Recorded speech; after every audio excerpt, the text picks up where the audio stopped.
نحمده ونصلي ونسلم على رسوله الكريم أما بعد فأعوذ بالله من الشيطان الرجيم بسم الله الرحمن الرحيم طه ما أنزلنا عليك القرآن لتشقى إلا تذكرة لمن يخشى تنزيلا ممن خلق الأرض والسماوات العلى الرحمن على العرش استوى له ما في السماوات وما في الأرض وما بينهما وما تحت الثرى وإن تجهر بالقول فإنه يعلم السر وأخفى الله لا إله إلا هو له الأسماء الحسنى صدق الله مولانا العظيم اللهم صل على سيدنا محمد وعلى آل سيدنا محمد وبارك وسلم سورۃ طٰہٰ کی آیت نمبر 1 تا آیت نمبر 8۔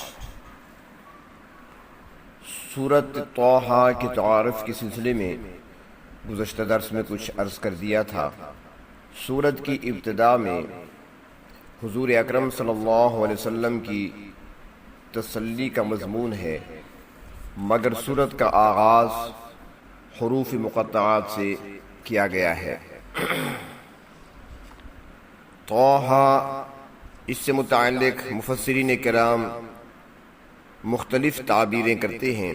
بعض فرماتی ہیں کہ طٰہٰ اللہ تعالیٰ کے پاک ناموں میں سے ہے، اور حضرت علی رضی اللہ تعالیٰ عنہ کی روایت میں بھی ایسا ہی آتا ہے، اور دوسرے مفسرین فرماتی ہیں کہ یہ حضور اکرم صلی اللہ علیہ وسلم کے اسماء مبارکہ میں سے ہے۔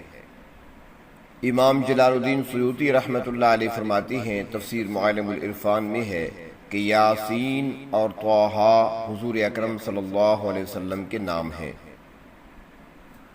بعض مفسرین یہ بھی فرماتی ہیں کہ حروف مقطعات کے ہر حرف کو کسی اسم کا مخفف سمجھنا چاہیے۔ مثلا طٰہٰ میں طٰ کا اشارہ طاہر کی طرف ہے، یعنی اے پیغمبر طاہر العقیدۃ والاخلاق والعمل، جن کا عقیدہ، اخلاق اور عمل پاک ہے، آپ کو اس خطاب کے ساتھ مخاطب کیا گیا۔ اور اسی طرح ہا کا اشارہ ہادی کی طرف ہے کہ آپ اللہ کی مخلوق کو ہدایت دینے والے ہیں۔ مگر فرماتی ہیں کہ اصل اور صحیح بات وہی ہے جو امام جلال الدین سیوطی رحمۃ اللہ علیہ نے بیان کی ہے کہ اللہ اعلم بمرادہ بذالک، یعنی ان حروف کی مراد کو اللہ تعالیٰ ہی بہتر جانتے ہیں، اور ہمارا اس پر ایمان ہے، اس سے زیادہ جاننا ہمارے لیے ضروری بھی نہیں ہے۔ تو ارشاد فرمایا، اے پیغمبر صلی اللہ علیہ وسلم، ما انزلنا علیک القرآن لتشقى، ہم نے آپ پر قرآن کریم اس لیے تو نہیں اتارا کہ آپ مشقت میں پڑ جائیں۔ اس جملے کے پس منظر میں دو باتیں بیان کی جاتی ہیں۔ قرآن مجید عربی زبان میں نازل ہوا، اور مکے والوں کی مادری زبان عربی تھی۔ جب نازل ہوا تو اس کے ایک ایک حرف سے اہل مکہ کے عقائد پر زد پڑتی تھی۔ شرک ان لوگوں کی رگوں میں پیوست ہو چکا تھا، اور شرک کے خلاف کوئی بات سننا گوارا نہیں کرتے تھے، اور شرک کے ساتھ وہ رسومات اور دوسری برائیوں میں مبتلا تھے، اور وہ ان کے خلاف کوئی بات سننے کے لیے تیار نہیں تھے۔ سورۃ انعام آیت نمبر 26 میں ہے، وَهُمْ يَنْهَوْنَ عَنْهُ وَيَنْأَوْنَ عَنْهُ، وہ کہ وہ کافر دوسروں کو روکتے ہیں قرآن پاک سننے سے، اور وہ خود بھی اس سے بھاگتے ہیں۔ جب حضور اکرم صلی اللہ علیہ وسلم قرآن پاک سنانا شروع کرتے، کچھ لوگ آپ صلی اللہ علیہ وسلم کے پاس ہوتے تو دوسرے ان کا بازو پکڑ کر لے جاتے کہ چلو نہیں سننا۔ اور پھر انہوں نے بعد میں تو یہ سلسلہ شروع کیا کہ جب آپ صلی اللہ علیہ وسلم قرآن مجید پڑھتے تو وہ شور مچاتے تھے، جیسا کہ سورۃ حامیم سجدہ میں ہے، آیت نمبر 26۔ وَقَالَ الَّذِينَ كَفَرُوا لَا تَسْمَعُوا لِهَذَا الْقُرْآنِ وَالْغَوْا فِيهِ، اور کہا ان لوگوں نے جو کافر ہیں کہ نہ سنو اس قرآن کو اور شور شرابہ کرو اس میں، لَعَلَّكُمْ تَغْلِبُونَ، تاکہ تم غالب آ جاؤ۔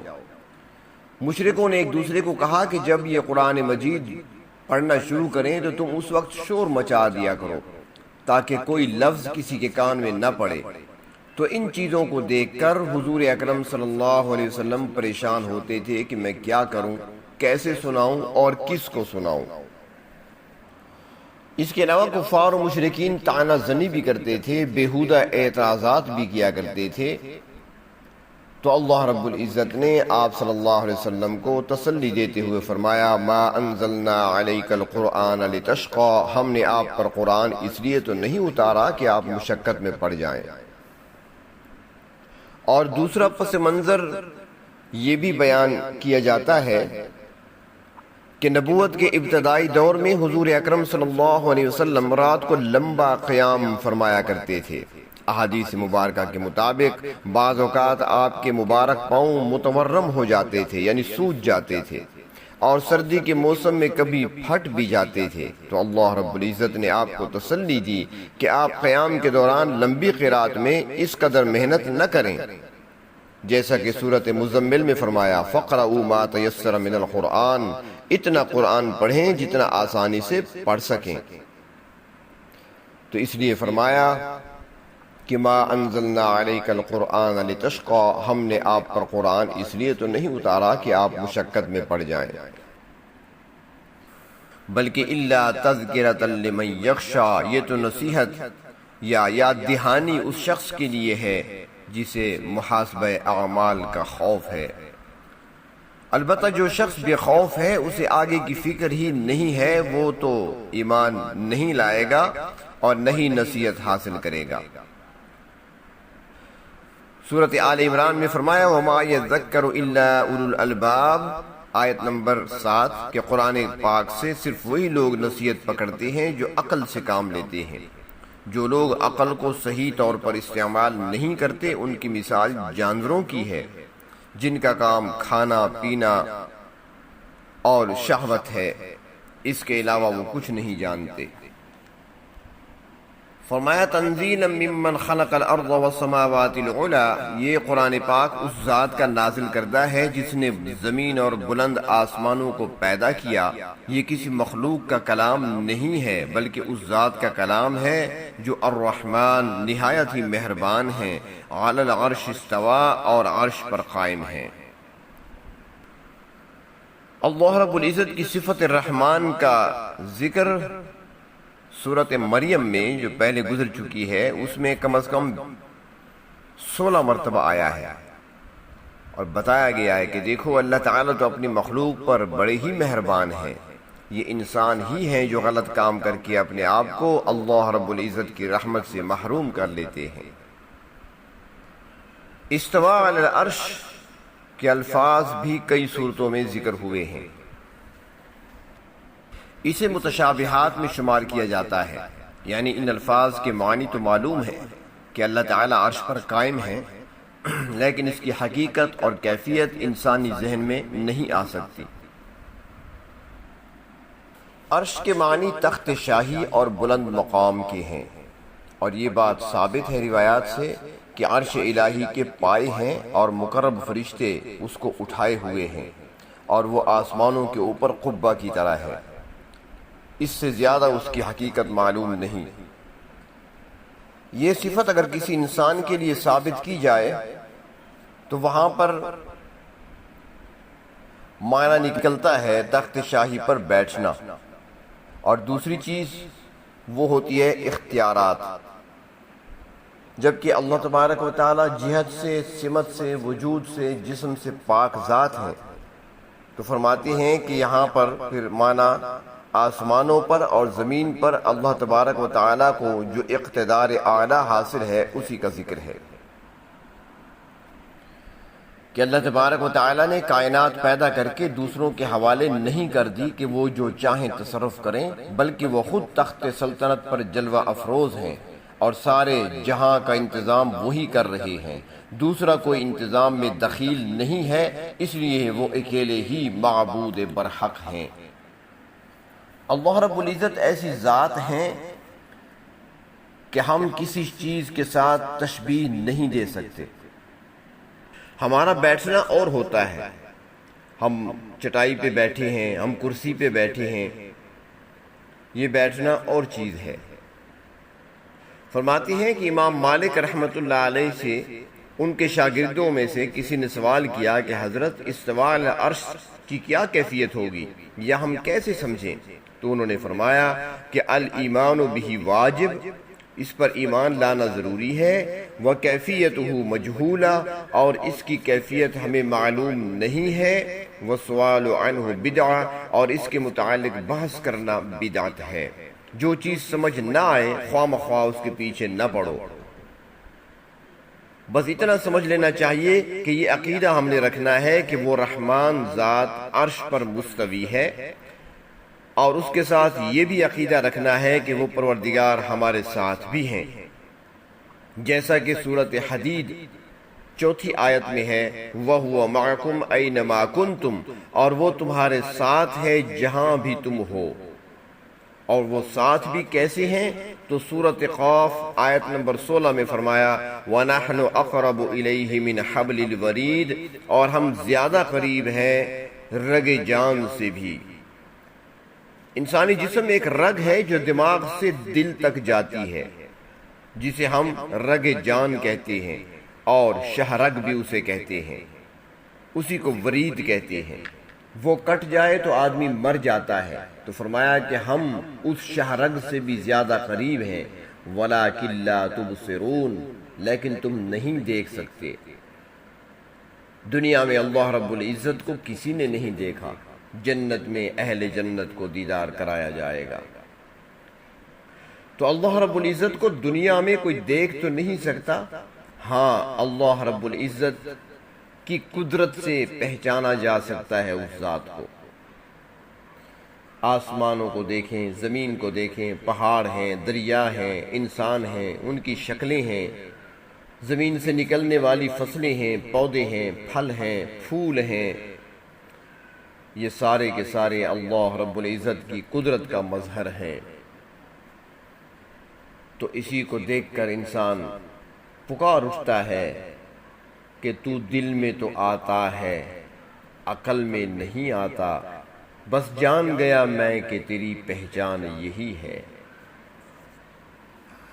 آگے فرمایا تنزیلا ممن خلق الارض والسماوات العلی،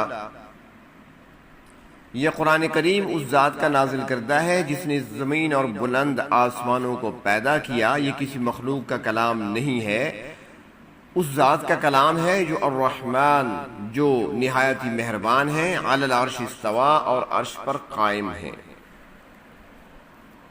لہ ما فی السماوات وما فی الارض وما بینہما وما تحت الثری، اسی ذات کا ہے جو کچھ آسمانوں میں، زمین میں اور ان کے درمیان ہے، اور جو کچھ گیلی زمین کے نیچے ہے، یعنی کہ بلند سے بلند اور پست سے پست ہر جگہ اللہ کی پیدا کردہ اور اللہ کے تصرف میں ہے، اور اسی لیے اسی ذات کی ہی ملکیت ہے۔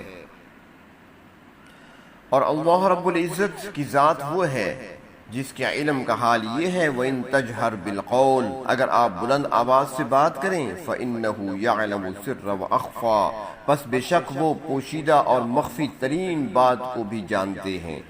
اللہ تعالیٰ تو دلوں کے اندر پیدا ہونے والے وساوس سے بھی واقف ہیں۔ اللہ رب العزت کا علم اس قدر وسیع ہے کہ وہ پوشیدہ ترین چیزوں کو بھی جانتے ہیں۔ فرمایا اللہ لا الہ الا ہو، وہ اللہ ہے، اس کے سوا کوئی معبود نہیں۔ یہ مرکزی مضمون کا پہلا حصہ ہے جو تمام مکی سورتوں میں بیان کیا گیا ہے۔ اللہ تبارک و تعالی وحدہ لا شریک ہے، اللہ کے سوا کوئی عبادت کے لائق نہیں۔ ان آیات میں اللہ رب العزت کی 5 صفات بیان کی گئی ہیں، یعنی زمین و آسمان کا خالق ہونا، پورے عالم پر قابض و متصرف ہونا، کائنات کے ذرہ ذرہ کا مالک ہونا، اور پھر علیم و خبیر ہونا، اور معبود برحق ہونا۔ یہ سب صفات واضح صفات ہیں۔ باقی ساری مخلوق ہیں، کسی کو کوئی اختیار نہیں، اس لیے فرمایا کہ اللہ کے سوا کوئی معبود نہیں۔ لہ الاسماء الحسنی، اور اللہ کے بھلے نام ہیں۔ کسی بھی نام سے یاد کرو درست ہے، رحمان کہہ کر پکارو یا رحیم کہہ کر پکارو، وہ ستار بھی ہیں، غفار بھی ہیں، واجد بھی ہیں اور ماجد بھی ہیں، لطیف بھی ہیں تو خبیر بھی ہیں، رقیب بھی ہیں تو مجیب بھی ہیں۔ حدیث شریف میں آتا ہے کہ اللہ رب العزت کے ایک کم 100 نام ہیں، 99 نام ہیں۔ جو ان اسماء مبارکہ کو یاد کرے گا اور ان پر ایمان لائے گا وہ جنت میں داخل ہوگا۔ مشرک لوگ اعتراض کرتے تھے کہ مسلمان ہمیں تو وحدانیت کا درس دیتے ہیں، توحید کا درس دیتے ہیں، اور خود کبھی رحمان اور کبھی خدا کہتے ہیں۔ تو اللہ نے فرمایا یہ اعتراض بیوقوفانہ اعتراض ہے۔ ذات صرف ایک ہے، باقی اس کی صفات ہیں، اور اس میں کوئی شک نہیں اس کے اچھے اچھے نام ہیں۔ اللہ رب العزت ہمیں صحیح معنوں میں اپنا حقیقی بندہ بنا لے۔ وآخر دعوانا ان الحمد للہ رب العالمین۔